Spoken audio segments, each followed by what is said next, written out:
Hey guys, Steven here for Sharp 11 Music. In this video we're going to take a look at what Joe Pass does right here.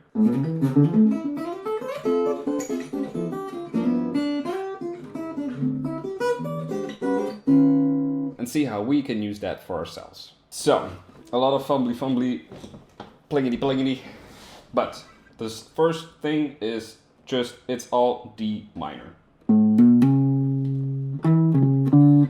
Enclosure for the D.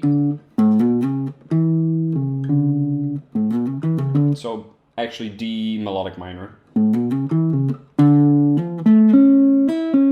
Same thing here.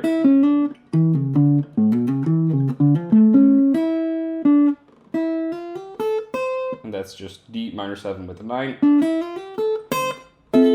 And now we actually come to the part that I really wanted to show you.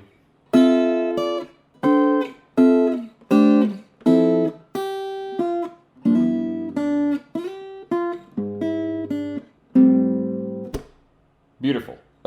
So still, this is all D minor. And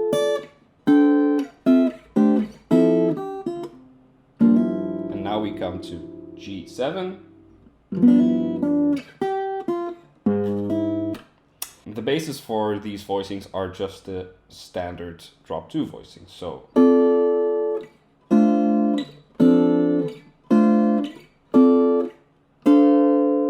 but as we can see in the first thing he plays here, the 9 is a suspension or a replacement for the 1. And this is actually related somewhat to the suspensions we saw in the Julian Lage video. Here the 11 is the suspension and it's replacing the 3rd. Normally it's F at the top, so now it's G at the top. Here it's a quartal voicing. Again, 11 is replacing the 3rd. And here the 9 is replacing the root. That's our standard voicing. And that's our colored version.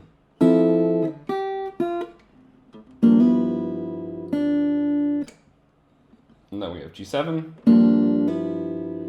He does this quite a lot in this performance, but also in other performances. So he actually plays this G minor shape and then hammer-ons the B and the E, making it a G13. And then goes to G, F, and then we have this. And that's actually E7 over G sharp, so it's a first inversion dominant chord. A first inversion secondary dominant chord, because this resolves into A minor. The 3rd of the chord is in the bass and the flat 7 is in the top. And they resolve, well, first it's a root, flat 7, and then this flat 7 resolves to the 3rd.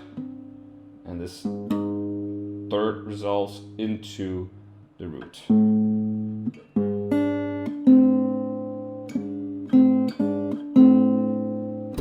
But the idea here is that you can use inversions to extend passages or chords or whatever. First of all, you can extend them by playing a line like he did in the beginning.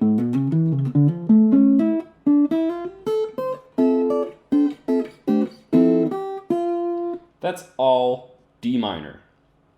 And he creates his own movement by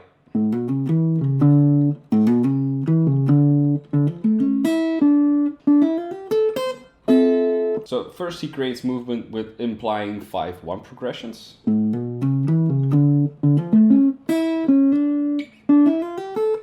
And then minor 7 with the added 9. And then he expands it or extends it with inversions and suspended notes.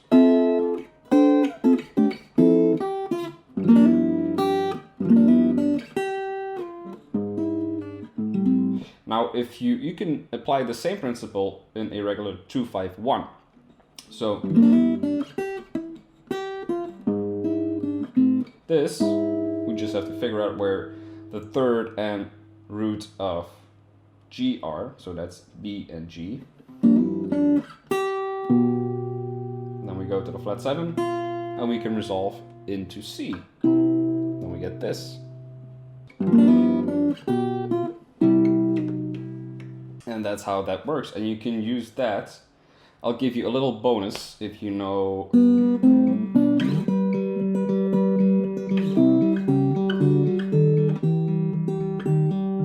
blah blah blah. Beatles, Blackbird. It's that thing.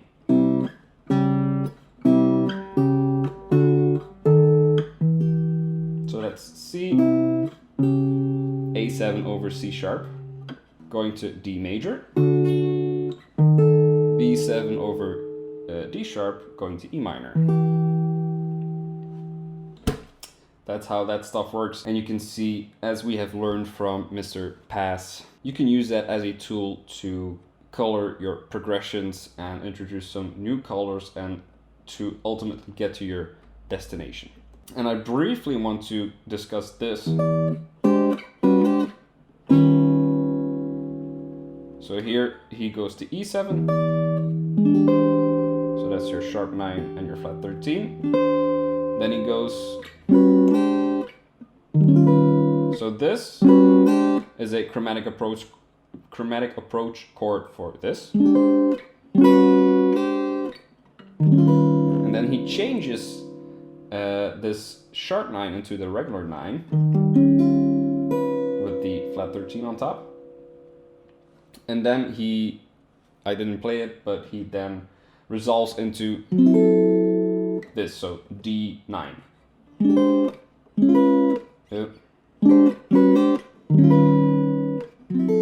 And the reason why he switches over from sharp 9 to regular 9, this may seem like a minor detail thing, but the devil's in the details. So we have established that this is a chromatic approach chord for this, but this is a chromatic approach chord for this. And here we have a regular 9. So if we take out the outer notes, we have, and if I were to play the F sharp instead of F, it still works, but it's different. This has much more that connection to that chord. And this is more a thing on its own. You can even do this. So, chromatic approach chords, suspensions, secondary dominance in first inversion, melodic minor. We covered a lot of stuff in this video. But I'm not gonna stop here. I'm gonna give you a little exercise for you to practice. We'll take D minor, and the exercise is that you're gonna play drop 2 voicings in a scalar way. But you know, let's take G minor. So these are our standard drop 2 voicings. And now we're going to insert our scale in there. So G, A, B flat, next inversion, C, it's our 11.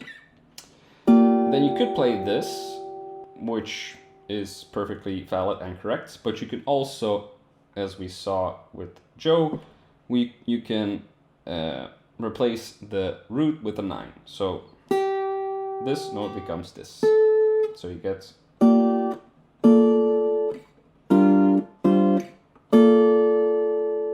then you have the 13, which no one really knows what to do with it. You can do this. So you have minor 6. And then you have flat 7, and you're back at your roots.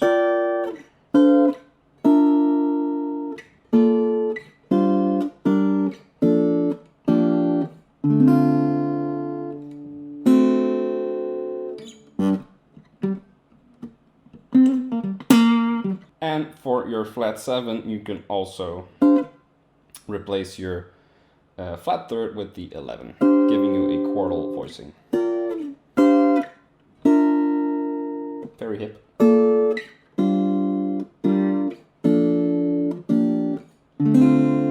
And you obviously do this with major 7, you do this with dominant, and with minor 7 flat 5 or minor 6, however you want to think about it. And the important thing is to have your top note in mind. So if you have to harmonize a melody or whatever, and you see that you have the 9 in a dominant chord, you have C dominant, and there's a D in the melody, that you know that's this voicing. So your melody will trigger the voicing beneath it, basically. Alright, that's it for this video. I hope you learned something. I hope you enjoyed it.